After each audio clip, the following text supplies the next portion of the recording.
গুরুতর অসুস্থ অবস্থায় রাজধানীর এভারকেয়ার হাসপাতালে চিকিৎসাধীন বিএনপি চেয়ারপারসন ও সাবেক প্রধানমন্ত্রী খালেদা জিয়াকে দেখতে হাসপাতালের সামনে নেতাকর্মীদের ভিড় এখনো চোখে পড়ার মতো। দলীয় নির্দেশনা না মেনে দেশের বিভিন্ন স্থান থেকে তারা হাসপাতালের সামনে জড়ো হচ্ছেন।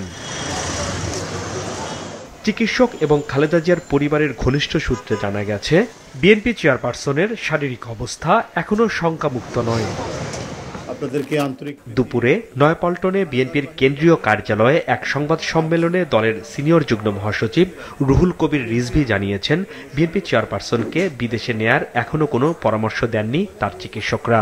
আজকে সর্বশেষ যতটুকু শুনেছি, তিনি তার শারীরিক অবস্থা অপরিবর্তিত রয়েছে এবং তার বিদেশ যাওয়ার ব্যাপারে তার মেডিকেল বোর্ড এখনো কোনো পরামর্শ দেননি।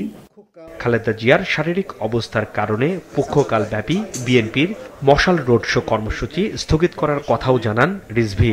এই সংকটের কারণেই আমাদের এই কর্মসূচিটি বিজয়ের মাসে বিজয়ের মশাল এটি স্থগিত করা হয়েছে।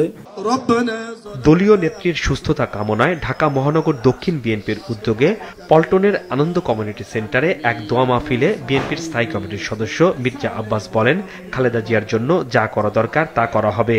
যে কোনো কারণেই হোক উনি আসতে পারছেন না, ওনাকে আশ্বস্ত করতে চাই, আপনার মা তথা দেশবাসীর, আমাদের মায়ের মা দেশনেত্রী বেগম খালেদা জিয়ার জন্য যা করার প্রয়োজন আছে ইনশাল্লাহ আমরা সেটা করব। আমরা এক মিনিটের জন্য বুঝতে দেব না যে দেশনেত্রী বেগম খালেদা জিয়া বাংলাদেশে সন্তান নাই।